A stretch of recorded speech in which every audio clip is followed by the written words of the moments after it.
نحمده ونصلي على رسوله الكريم.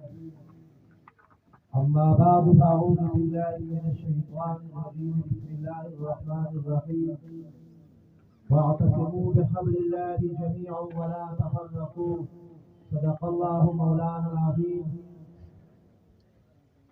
دمو بتلوركم دیر د قدر ندا کی مشروع ہے اور نوجوانوں نے اور دمیرا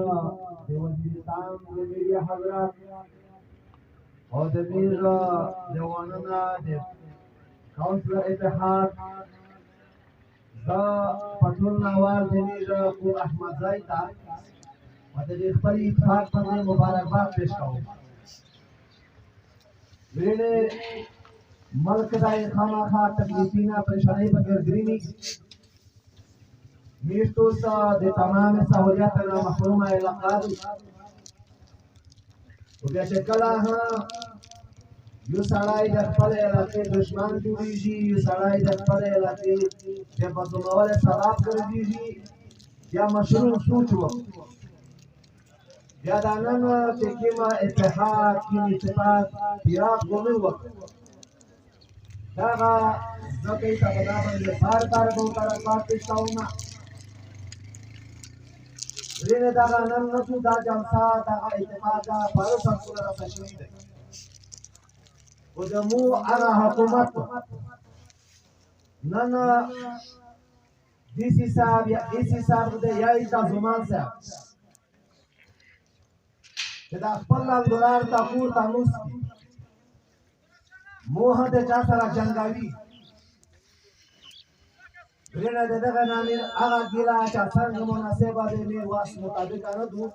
کومیز د دې د لرنر قاتل چې د دې درې شي څلور شي چې جلسه مظاهره احتجاج شری ده تر نن ورځې په اړه د دې سوال انتظامیه هیڅ پښتنه نه وکړه. نو بیش په دا باندې د دې هغه ګیلا چې څومره ځوت اشمیر کې دا خو یو امیش ګیلا ده خود شاکوما اتفاق کړای دی فیصله یې کړی دا نوځوانو دا شپېری زی ویلور دي دا د خپل حق د غوښتلې د پوره ویلور دي دا مظاهره او د پر امن دا احتجاج پر امن ورنه فیصله کوم کړی دي چې د احتجاج سره او د مو د جیډي چې کیم کسٹم دی دا مو ته تر اوسه پر هیڅ پیدا نه دوته پاناس همو ته ضرورت نشته او ان شاء الله دمی چې کیما کومي مشروع دي او خپل ماده خپل کیسه بیانوي او ان شاء الله من علماء کرام د انګور اړي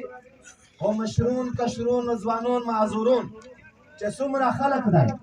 دا اتفاق کړی دی چې په دا کې ته مو باندې وینه او وزیرات او هغه د تایور ومه دغه د پر خو ان شاء الله ټول تایور وي ډیر مننه ان شاء الله چې څوک مل مذاکرات او غوړي دې دورسي مذاکرات او دایره تر دی مذاکرات امیر دروازه کلاو کړی دي چې څوک هغه د مې د راځي د مې د مشروع د مې د قوم په حساب د څوک هغه غور کو د مې مطالبات د فواز کې وی دا مې غوړه تر دی میرا همیشه تر دی ډیر مهرباني.